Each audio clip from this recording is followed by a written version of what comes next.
Today's guest is Gabe Cohen, founder of Discovery Cafe, executive director of Kings and Priests Ministry. He's a chaplain, peer recovery coach, and a man who's walked through incarceration, homelessness, and addiction. Gabe, I want to start by going back to the version of you before all of this, before recovery, before Discovery Cafe, when life looked a lot different. Sure. I mean, I'm turning into an old man, so it could be a really long story. I'll try to give you the shortest version. Um, but that I think hits all, the pertinent bullet points for my lived recovery experience. If that's fair, how's that sound? Yeah, yeah. When you look back at your earlier life, what were some of the key forces that shaped your choices? Sure, that's a great question. Um, all right, so let me start off by saying I grew up in uh, suburbia, middle class Long Island. I'm originally from New York. Um, we're out in Colorado now. I've been out here over 30 years, but I grew up in New York, and my parents didn't use drugs or alcohol. It wasn't really an issue in our house. But I do come from a family of Holocaust survivors. All my grandparents. I'm from a Well, my mom's parents were German Jews that escaped the Nazis, and then my dad's parents were Polish and Hungarian Jews. And we didn't grow up in a religious home. I guess you would call it like Reform Judaism. We didn't belong to a synagogue, but I was educated, to never forget the Holocaust. And like when my grandparents came up, it was like put all your toy soldiers away or put your like fake guns away. And I just remember trying to understand like how come I couldn't wear camouflage pants, because I kind of went through my army phase in 8th grade, and my ninja phase, um, but they would talk about the trauma of the war, and I would look at, be shown photographs of the horrific trauma that the Jewish people went through, and at that time. Um, so I think just some like generational type trauma, and then I also experienced, although I wasn't aware of how it would really impact my life until I got older and got into therapy and stuff. But I had some sexual abuse, Mm-hmm. from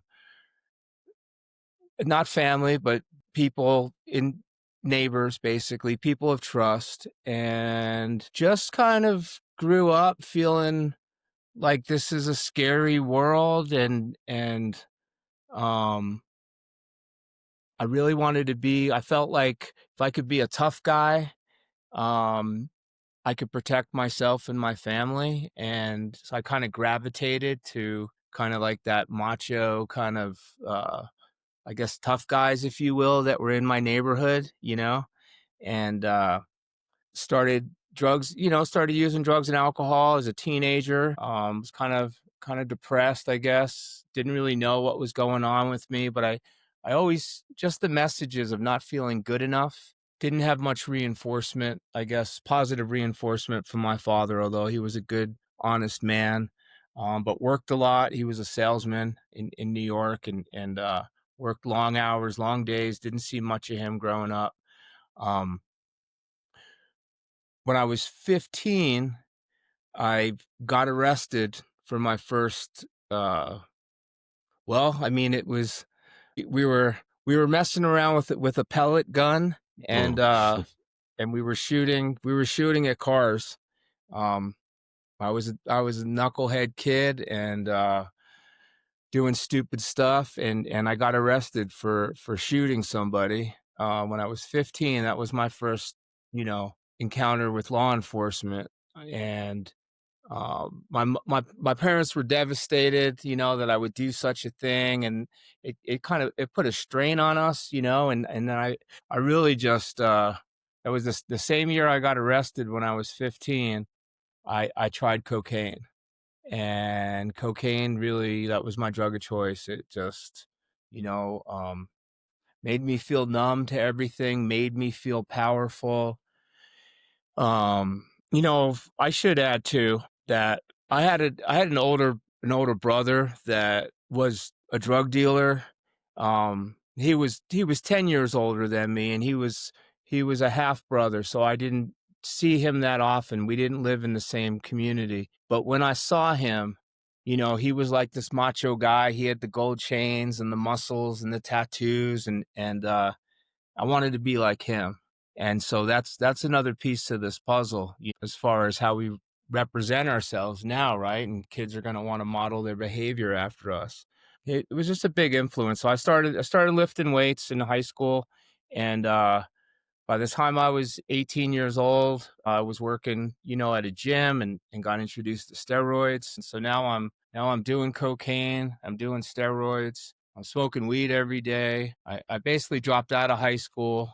I went to my first rehab when I was uh, a senior in high. I dropped out, and then I wasn't going to pass. And then I went back home and told my parents what was going on. And they sent me to a 6-week program in Pennsylvania. So that was my first kind of introduction, I guess you'd say, to recovery, Narcotics Anonymous, going to meetings, the whole concept of having a sponsor.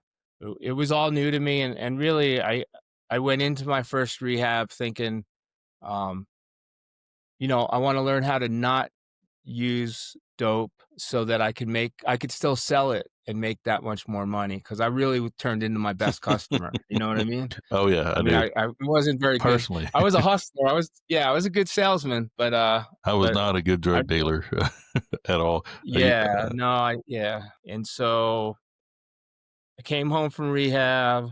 I'm 18 years old. Came home from rehab. 12 days later, my parents, find like half a pound of weed in my room because I started selling drugs right away, and they kicked me out of the house. And I have an uncle, um, that lives in Denver, Colorado. And at this time, by the way, I tried crack cocaine for my first time. So now I got addicted to crack. Really liked crack. And I'm doing steroids, I'm smoking crack, I'm working like in Astoria, Queens, Jamaica, Queens, in New York, like selling stolen dresses out of the back of my car. Um, Kind of in over my head, running with some dangerous people. Um, and my uncle, bless his heart, said, "Why don't you?" He said, "I have a friend that's in Narcotics Anonymous. He goes to meetings every day. He goes, I'll buy you a one-way ticket and get on an airplane, pack a bag. I'll buy you a one-way ticket, and you come stay with us. But the deal is you gotta stay sober. Day one, my friend will take you to a meeting. You stop using, you find a job. If you want to go back to New York, you got to find your own way back to New York. If you relapse, you're out. You got one shot." I what made it attractive was that I was smoking crack. I sold everything. I stole from my parents, stole from all my friends. I was robbing drug dealers. Like, people were after me, so to speak. I did not. I was just going downhill, and I was like, "Cool, Way out. that yeah, I'm on that plane, right?" Um, I went to Narcotics Anonymous, Denver, Colorado. They had this little clubhouse on 3rd Street off of Broadway. I'll never forget. And my uncle's friend picked me up, took me to meetings, and I stayed sober. I stayed clean for 6 weeks. Got myself a little job at a health club that my uncle belonged to, because I had that fitness background. And met a girl, invited me to a party. This is my justification at the time. I'm 19 years old, living with my aunt and uncle and my younger cousins, and so here's an opportunity to hang out with a girl my age. And so I go to this party. I have a couple of drinks against my better judgment, and the next thing I know, I'm asking people, um, like if I wanted to score some crack, where would I like? Where's the bad neighborhood around here? And they told me where to go, and I relapsed. I stayed out, I probably, 2 days, I think, and called my uncle, and he said, "You're done. Like, told you the deal." His wife was really upset, understandably so. And so I shared this with you just to kind of give you the backstory, really. So here I am, 19 years old. I'm halfway across the United States. I grew up in New York. I'm in downtown Denver, Colorado, and I'm homeless for the first time. Um, None of my family wants to talk to me, and I did this all to myself. These were my decisions. And so now I'm getting that new lived experience of going from middle class suburbia, Long Island, to following the other homeless guys, like where do we get some food, and going to the different feeding spots, and trying to figure out how to get more crack. So now I'm robbing and stealing, and sleeping at homeless shelters, breaking into cars, stealing cars, just kind of street level drug addict.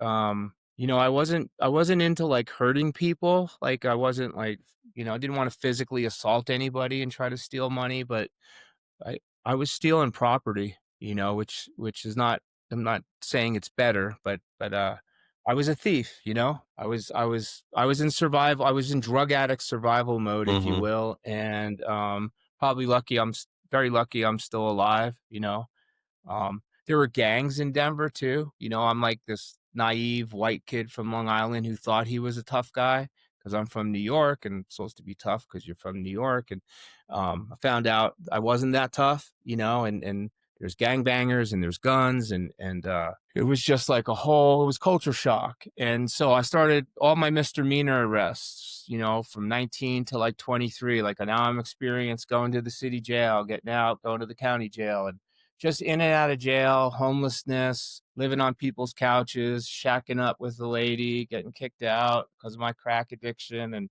not really much direction. Um, and by the time I'm 24, I meet my first wife. We have our first son, and we move up to the mountains. They call it the Western Slope. Well, there's lots of mountains in Colorado, but we moved up to the Western Slope to Glenwood Springs, Colorado. Now, I'm talking back in 1994.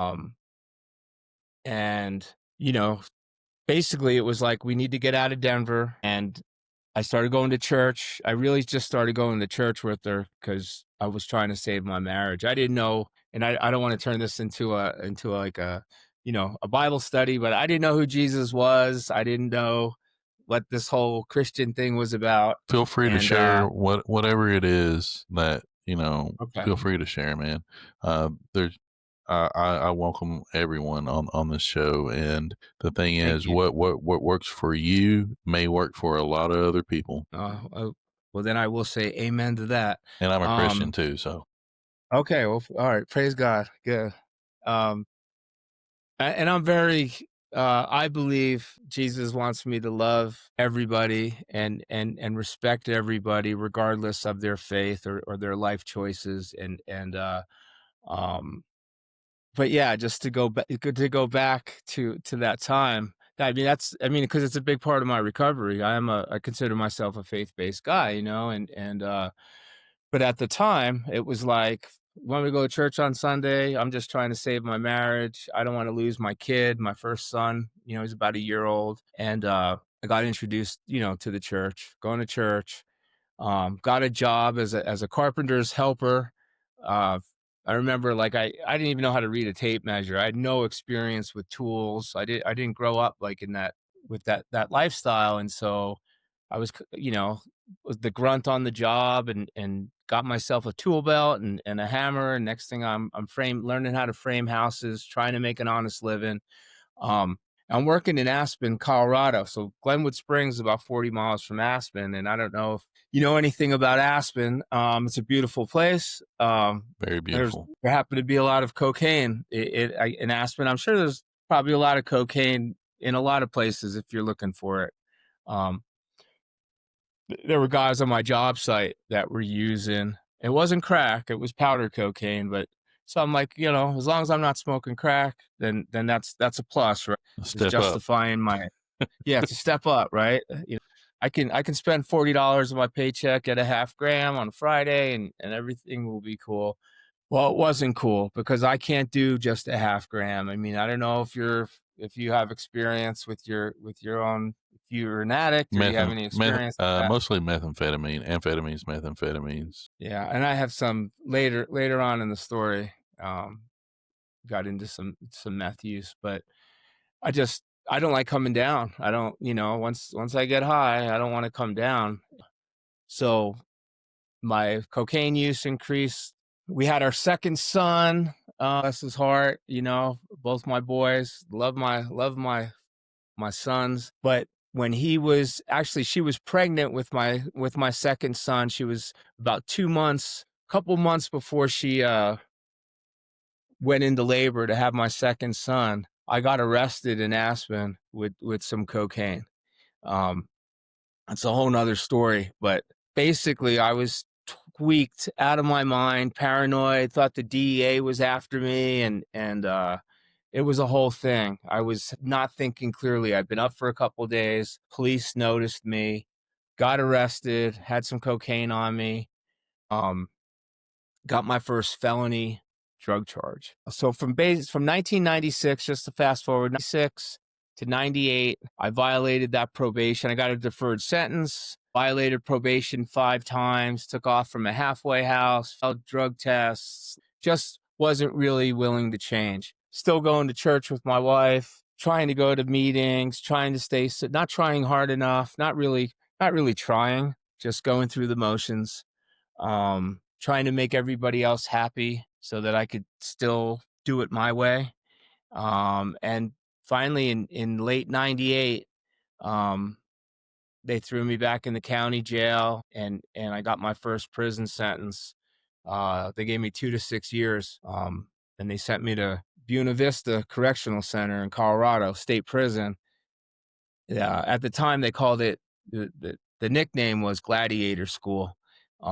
It was, and I was scared. I'll be Yeah. straight up. Like, here's my, I've been in and out of county jails, and I've lived on and off the streets, and I've had enough.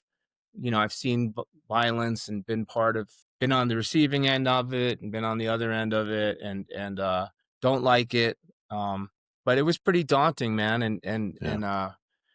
I write about it in my book, but pulling up, and seeing the razor wire and just knowing, like, this is where you're going to be living the next couple of years. And the real pain for me in my heart was what I was doing to my kids, because their hearts were broken. Like, where's my dad? Right? Where's my dad? And I went to prison, um, did served, a couple years on that prison sentence, got out with 3-year parole. And so basically from 1998 to 2011, I was in and out of prison 7 different times. 4 of those times were parole violations. Um, one of my felony charges was I was at a halfway house and I had a GPS ankle monitor on. I got high, got paranoid, cut the ankle monitor off. They gave me 2 years for escape for cutting a piece of rubber off my ankle, right? But I was considered in custody. That's escape. Um, and yeah, and then I have a menacing felony charge. I threatened somebody. 4 of those. So 4 of those were parole violations. 4 of the 7 times. 4 of those 7 times that I got out of prison, I was paroled homeless. I went through like a decade, basically, of getting out of prison. So I would do like a year, get out, uh, just at various times. Maybe get an apartment. I'd start getting high again, get a job. Um, I kind of pull the carpet. My cycle was I could find opportunity and I could stay clean for a few months, but once I started using, then I would go back to jail. And then I would get out, then I would go back to prison. And then I would get out, and then I'd go back to prison. Cycle. So I was just back and forth. They call it the revolving door, right? Yes, sir. And yeah, I was diagnosed in prison as having bipolar disorder and PTSD, and they I was on lithium, about 2,000. They put me on like 2,000 milligrams of lithium, on and off. So I'd get on the lithium. They'd give me Seroquel to sleep, trazodone sometimes, and then I would get out. I'd get high and get off all my meds, and then I go back to the jail or the prison. They put me back on the meds. I functioned really well in prison, and it for I didn't want to get high on, prison can be a dangerous place. And it was interesting. It was almost like after I started learning that, I guess I needed the structure. I had no self-discipline. And when I would get out, it was like, for me, I was kind of in my own victim stance, like poor me, like I have nothing, I deserve nothing. um, I'm not worthy of anything good. Look what I did to my parents. Look what I did to my kids. Look what I've done to my life. I'm 30 years old, uh, or however Mhm. old I was at the time, and it was just like, what I do know how to do is survive on the streets, and so it was almost like a sick comfort zone, for me, and During yeah, I was comfortable there. during those prison terms, can you kind of go Mm. a little bit more in detail what it was like emotionally, mentally, and spiritually during that time? Sure. Yeah. I'm really glad you asked me that, because I guess I still kind of feel some stigma from it when I start talking about it. I'll mention it, but I don't Uh, spend too much time there. I don't know if yeah, people are no. really So, interested in like, it. But it's a little bit about myself. I have a 10-year amphetamine, methamphetamine. I've used all sorts of drugs. Drugs was a big part of my life. And my wife, she has a history also and has experienced incarceration. And so there's definitely no judgment. My day job, I do it not because it's a job, because it's my passion. I'm a correctional counselor as well, right treatment on. programs within the prison. So this is, Nice. I mean, I'm all about it. I've been following you on All right. Instagram. I'm like, I want to talk to this guy, and so I really Oh, appreciate you thank you, being man. on today.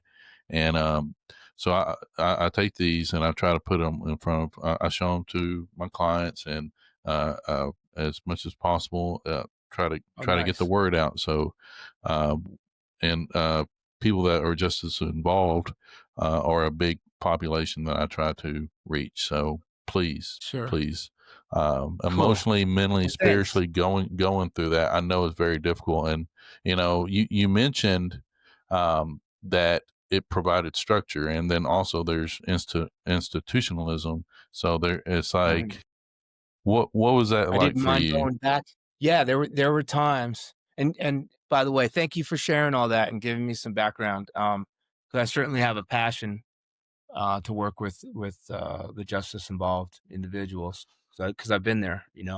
Um, yeah, there were times when I was so strung out and hungry, tired, scared, lonely, on the streets, where I mean, there's a time I walked right into the police station and said, "There's a warrant out for my arrest. Like, here I am. Can you take me to jail?"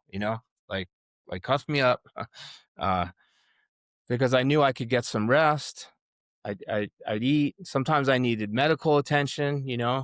Um, and I knew the routine. It was like I would, especially when I was on the run, like if there was a warrant out for my arrest, or I skipped out on parole, it was like, I'm just gonna, basically, used to call it temporary suicide. Like, I'm just gonna keep, hopefully I don't die or get, I don't overdose or get murdered out here. But I'm just gonna keep using until I can't take it no more. Hopefully I won't die. Like, I almost had a death wish.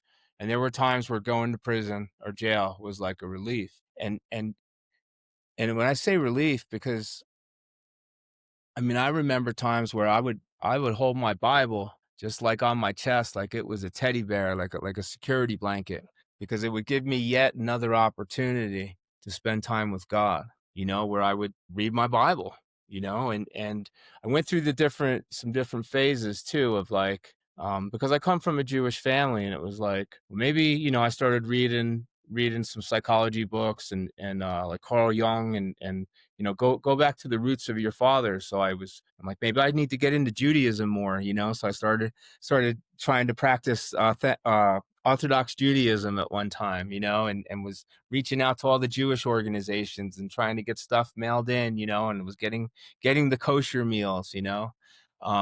It wasn't, working for me. And then I was like, well, I dig the whole Jesus message, like he can save me and I could be born again and I could be forgiven. And where I was getting hung up on was the whole, like what does faith mean? Like, how do I say, okay, one day I believe in this, and then today, like, I sincerely can say I believe in this, something different.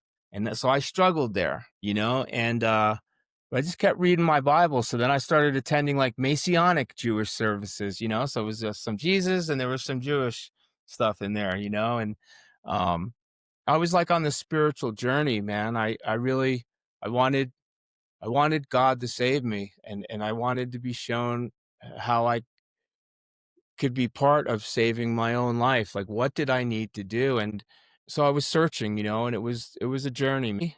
I mean, as soon as I got into prison, it was like, I'm gonna write my mom and dad, I'm gonna apologize. I remember my sister, oldest sister as well, and she would always cry when she found out I was in jail, but it was like happy tears because she knew I was still alive, because they wouldn't even hear from me. And that's kind of when they knew I would be off the deep end. And then I would resurface in jail or prison. And they were like, thank God he's still alive. He has yet another opportunity. Um, and just the real pain for me was just I just missed my kids. It was really interesting. It's like if you missed your kids so much and you love your kids so much and you want change so much. I understand now, being on the other side of my addiction and in recovery. I understand how people that don't have a history of addiction don't understand it. I spent so Right. much time and energy trying to get my parents to understand, that I'm sick. Like they were like, you were doing so good. Like we just don't understand, and I understand that now. Almost that, I mean, and that's where it's so important to educate the community that it's not just a matter of willpower, especially in early recovery, that it goes much deeper, or it's not a question of morality. Yeah, yeah. I mean, and I'm sure you've heard it. You're a counselor, right? And you're in recovery. Like, never. It's not that I didn't love my children. It's not that I wanted to break their hearts or my mother's heart. My poor parents, right? Everything that I put them through growing up. So I think I needed to feel all that. I needed to think about all that. I needed to learn, and for me, I needed to learn um, who God was, and really for me, who God said I was, and why God died for me, right? Why did Jesus go to the cross for me, for a guy like me? Like why would he do that? And the epitome is, at least from my perspective, as I understand it, is love. He loves us. He loves us. And he wants us to live for him. He wants us to submit. And that's where I really struggled with it. Like, I worked, I guess, for like decades trying to become this persona, this tough guy that I felt I needed to be to survive in this world. And one, it was killing me. It was taking away my freedom. And And it was the exact opposite of what God was calling me to do. It was pride, and it was ego, and it was fear. I mean, I was really just scared and insecure, and I was trying to have these muscles to make me feel more secure and more powerful and in control, when I was really just It was a mask. scared inside, and feeling lost in society, feeling like damaged goods, not worthy, and almost like at that bottom of that pit, of like, how am I ever going to get out of this? I've got 3 felonies. I've been to prison 7 times. The sixth time I got out of prison, I signed some paperwork. They called me down to medical, and they said this is for SSI, for Social Security, that the state was deeming me, I guess, mentally disabled, that I was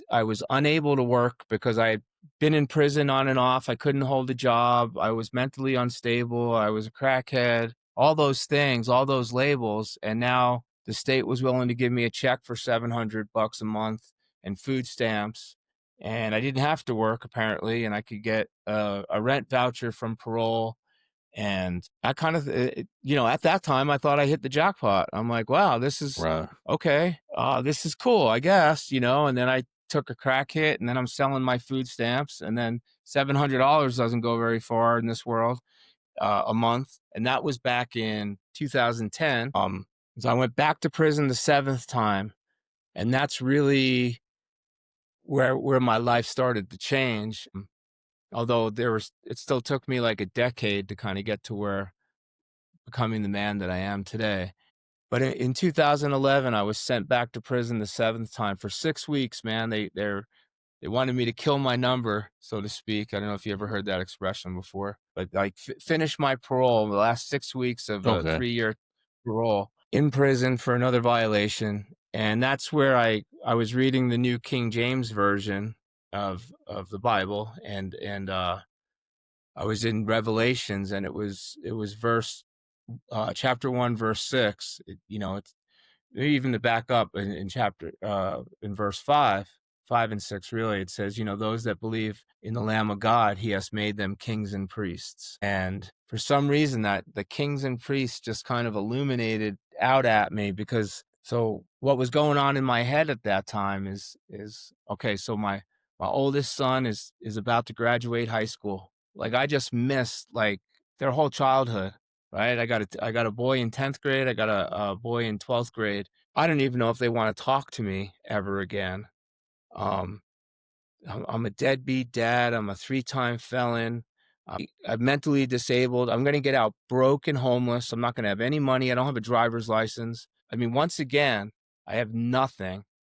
And I was just really depressed and down on myself. But when I read those words in the Bible, it says, no, God has made you a king and a priest. And then the commentary in my Bible, and I thought, kind of first like, oh, I'm a king, got kind of all proud, and the commentary was telling me that when it says king, it's talking about the way Jesus is our king, a king of service. Jesus came to serve, right? And remember when he washed his disciples' feet before he went to the cross. And so it's that authority is to serve in the kingdom of God, to be of service, to be committed to God. And then a priest, the dual office of king and priest, or a kingdom of holy priests, as it says in some versions, um, to praise and to worship him and to be grateful and to bless other people, right? And so to me, that gave me purpose, that gave me identity.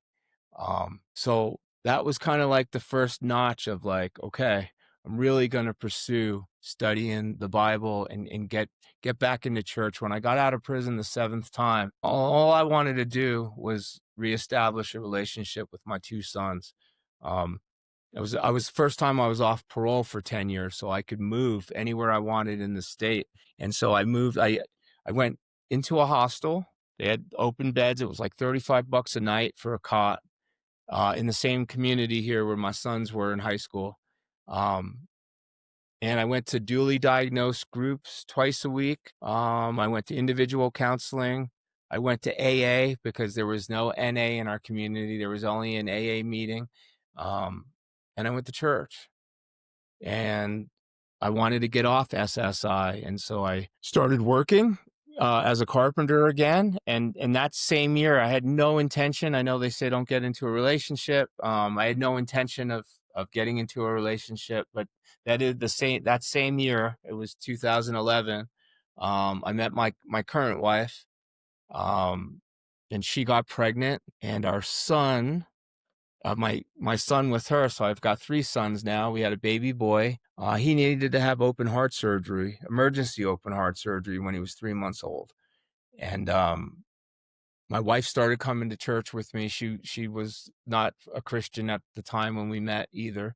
But when we found out about our son, she started coming to church with me. My son had successful open heart surgery, praise God, and um, it really started. I would get, you know, 6 months clean, and I would relapse for a weekend. I'd get another 8 months clean. I was just trying to get a year sober. I was working a full-time job. I also got into, at that time, I took my first Krav Maga class. I don't know if you know what Krav Maga is. I've heard of it.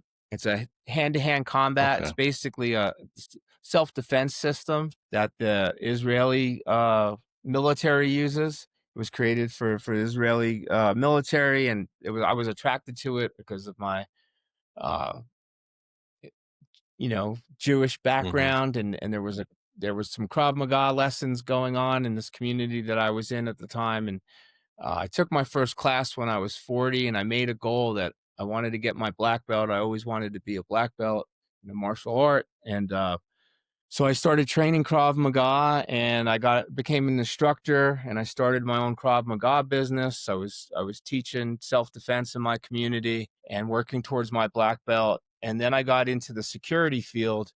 Um, Even though I was a felon, I was in good shape. I was in my 40s, and I was studying Krav Maga, and I got a job at the security company and started running nightclub security, and not the greatest place to work if you're trying to stay sober.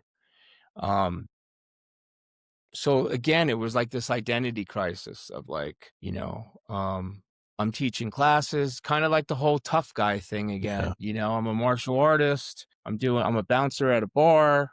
I'm doing construction. I hate construction, but I need to make a living. And I was trying to make a living doing martial arts, and I started training in some other martial arts. I got my first black belt when I was 46, and my instructor at the time, um, invited me to be on the cover of one of his books. And so that's when I got introduced to Facebook and social media. Hmm. And I started my Facebook page for my Krav Maga business, and um, started networking in that community. And I started traveling across the United States. Did Yeah, do you have a did question? becoming a Krav Maga instructor, um, did that assist in your shift from becoming into becoming a mentor and advocate for others? Do you like those instructional type skills? Yeah, well, that's a good question. I mean, I guess short answer, yes. It was like a It was like a double-edged sword. It was almost there was like wearing 2 hats in a way, because on one hand, um, for me personally, like starting from scratch, having no experience, like not knowing how to throw the proper kick, or, learning different techniques, learning something new, it really built my self-esteem. I mean, it's part of my recovery story for sure.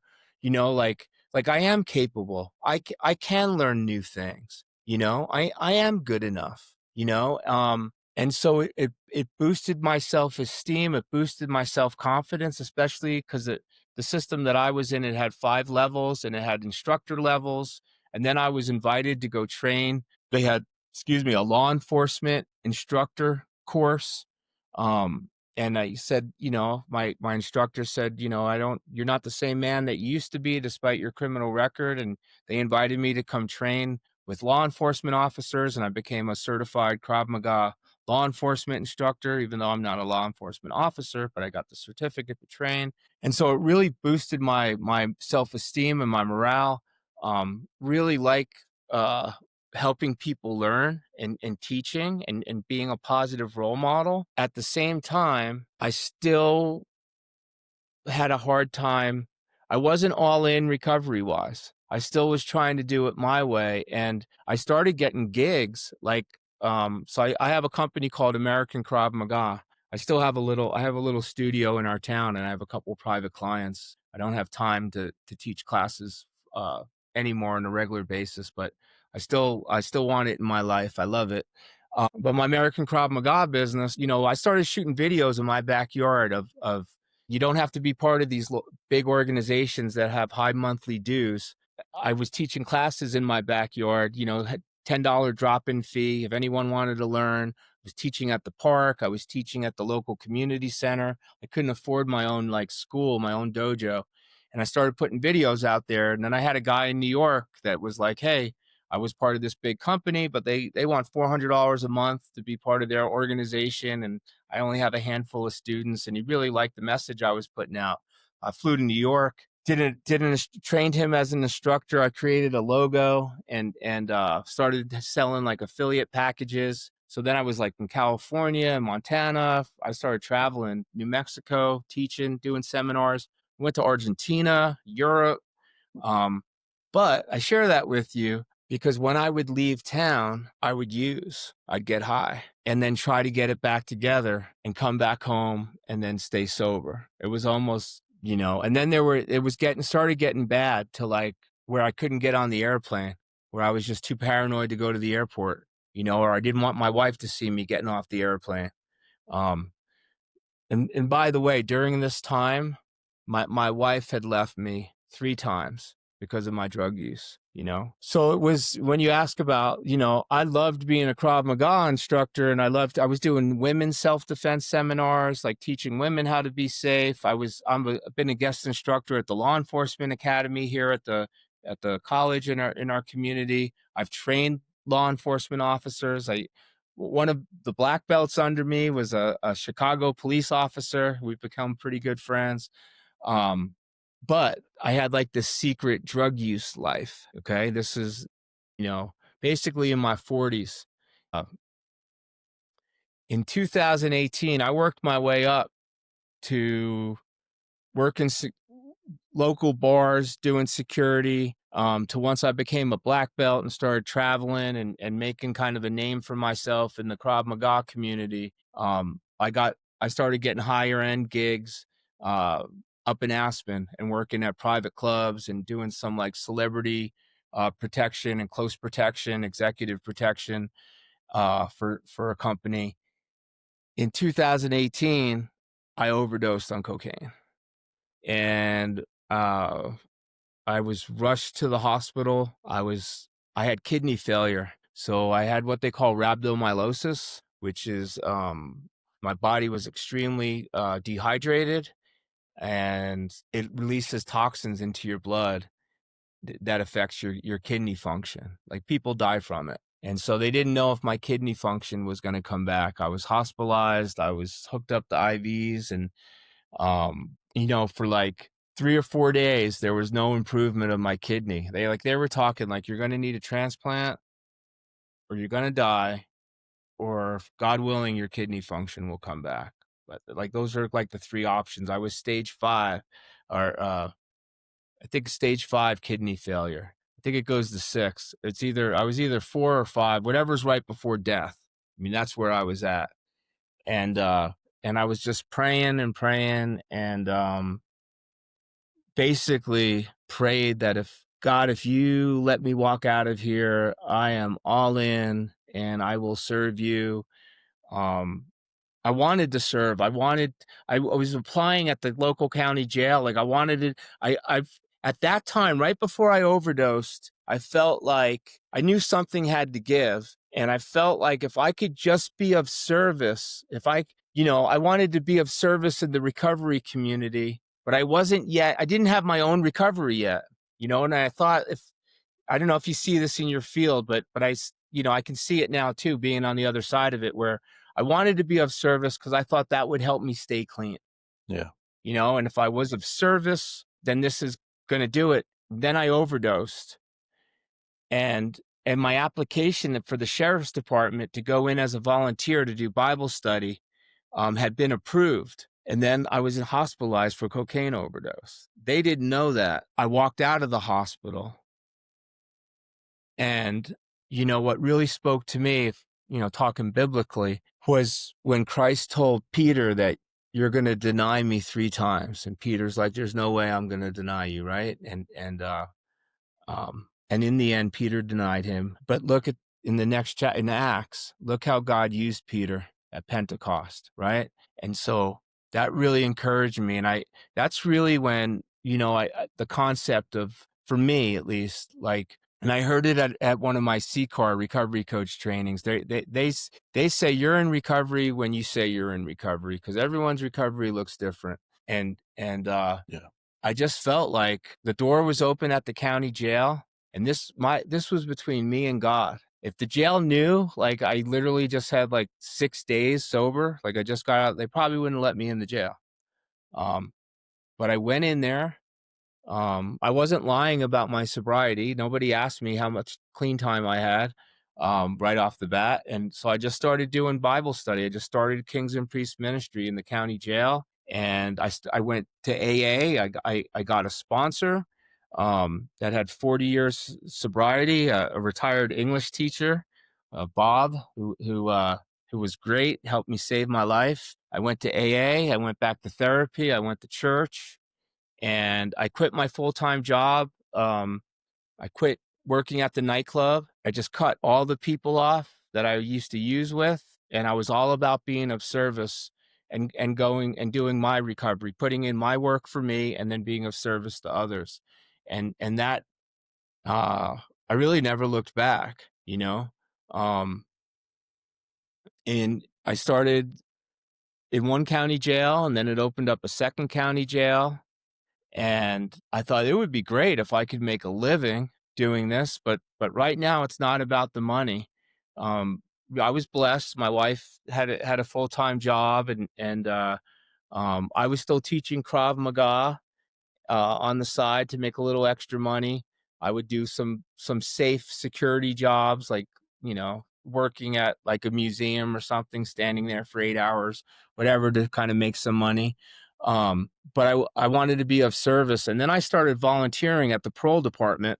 I said, if you get a guy that gets out of jail, or you get a guy that gets out of prison and he needs a ride to Walmart, to get some shoes, or wants to like apply for food stamps. Like, I know where all the community resources are because I've been through those hoops. And if I'm available, I'll come down and pick them up. And I established a relationship with the parole department, just like being that guy in the community that they could call to help guys out, or if a guy was going through something, they would call me to come down and mentor him.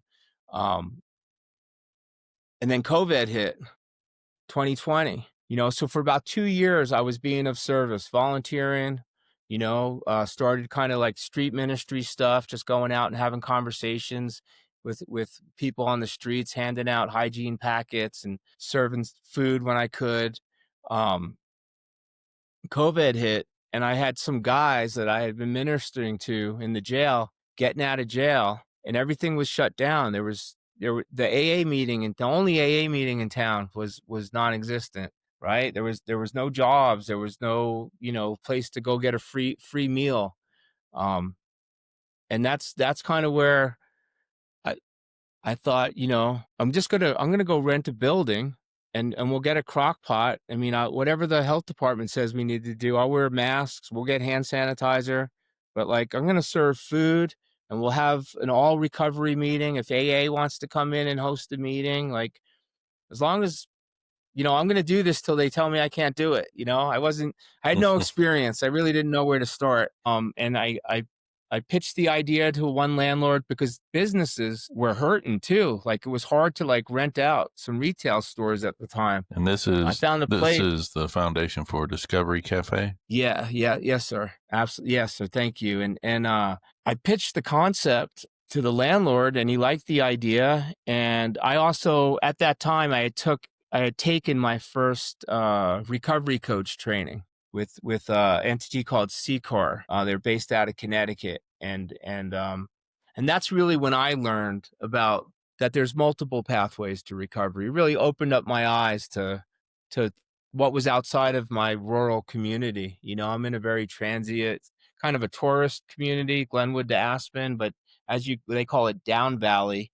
As you get further away from Aspen, it's more rural, more blue collar, conservative. And there was a need. And there was only 2 treatment providers in our community. There was no overnight homeless shelter, with very little resources. And so I thought, I could do recovery coach training. An opportunity opened up to teach the substance abuse class at the parole department.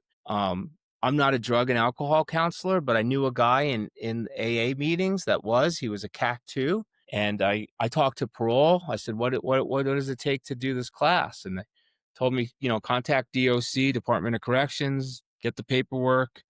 I partnered with this drug and alcohol counselor. I started my first for-profit business doing the classes for the parole department. We went to go open our first Discovery Cafe, renting that building, serving lunch, everything for free. I started applying for my first grants. Got awarded my first $50,000 grant in. I found out we were getting it in 2020, but we wouldn't get the first check until February of 21. And right before we were going to open, the local city hall found out what business we were going to put in there, if you will. It was a nonprofit. I had to start a nonprofit, and Oh that's yeah. Kings and Priests Ministry. And so what we wanted to do was we wanted to serve lunch, and we were told by the health department that we needed to have a special dishwasher in order that, there was a certain code Hmm. for things to be clean to serve food. We weren't going to sell food. We were just going to serve it, but we needed to do some plumbing work. And so the plumber went to City Hall to apply for a permit. And then City Hall said, "What's going in there?" Yeah. And then they went and told some of the neighbors. And then I got the first taste of, like, the not in my Resistance. Yeah. backyard. Yeah. Yeah. They were like, "Oh, you're going to serve felons, homeless people, drug addicts. Um, they're all going to come to our street." And I'm like, they're already here. Like, they're here and nobody's helping them. And they're like, "Well, this is zoned." So I got Hmm. my first lesson on zoning.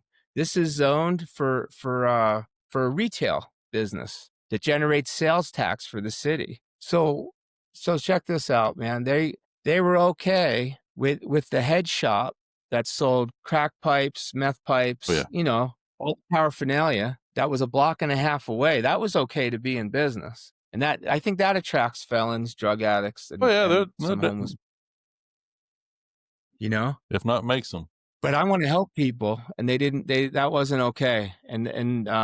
But I had contacted the local newspaper. They ran a story on it. So that the landlord dropped us from the lease. So before I even got my first check for the grant, and I laid out my own money, I put $900 deposit on the building. I painted the walls. Nobody was putting any money in my pocket at this time yet.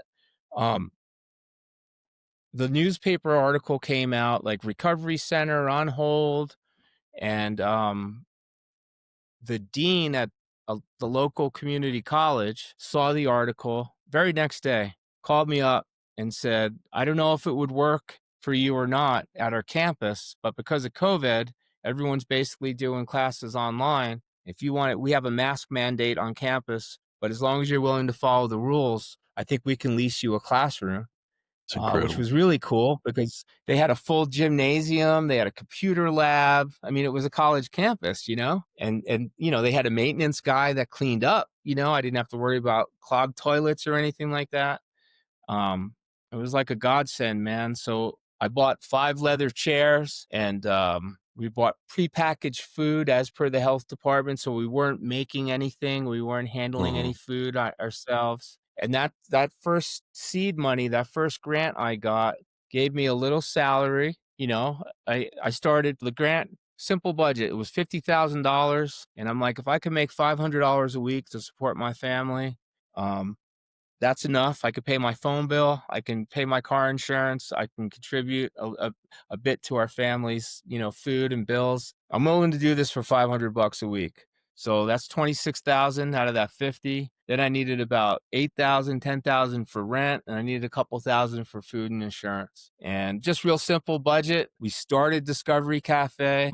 We call it Discovery Cafe, a sanctuary for new beginnings. You can look it up online, discoverycafe.org. And I got a couple volunteers. We did recovery coach trainings we offered for free for the community. We have what we call discovery groups, where we just ask people if they have any current struggles or any victories in their lives that they want to share, with just an open format. It doesn't have to be just for addiction. It could be anybody struggling with anything, any kind of trauma.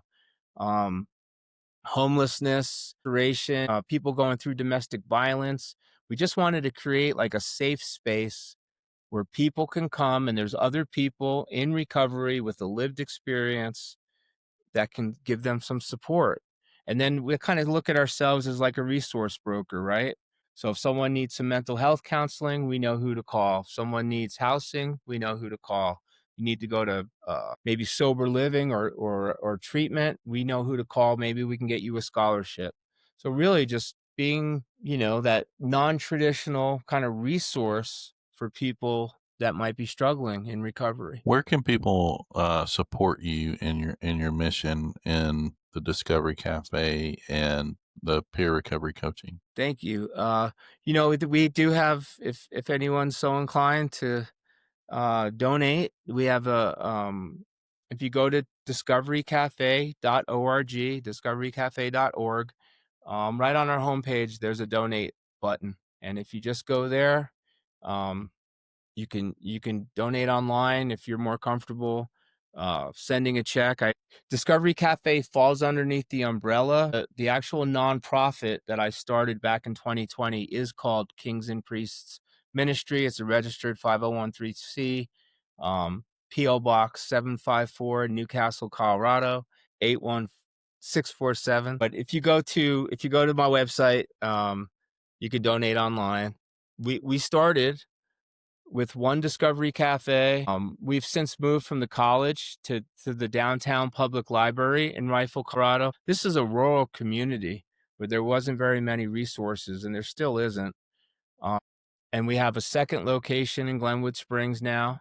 We've also, since 2020, have had the opportunity to purchase 2 houses. And so I have 2 sober living homes for justice-involved men, the Kings and Priests Ministry sober living homes. I have, I think, 8 guys right now that are either on parole or probation, that are doing well, living at the house. And then we introduced our group, our discovery groups, um, to the Colorado Department of Corrections. So I've currently in 4 different prisons. I was in the Youthful Offender Services prison out in Pueblo. We've secured several grants since then. Um, and now moving forward, though, this new fiscal year, we're going to focus just on one integration center within the prison system. And I'm in the local county jail where this all started back in 2020. Yeah. Oh, and if I may, and I have a new book. Yeah. And That where can we tells this find whole that? story. Yeah. So this is available on Amazon. It might be backwards because of my camera, but it's called the Peer Recovery Community Organization: How to Leverage Your Lived Experience and Create a New Legacy. It's available, like I said, on Amazon. And I have a new business website for myself. What I'm hoping to do, sir, is I'd like to inspire other people that have a lived experience, whether, we all have unique lived experiences, whether it's like mine or it's something different. But if you feel that you're called to be of service in your community, in this book, it's like the lessons I learned. Like, how do you start a nonprofit?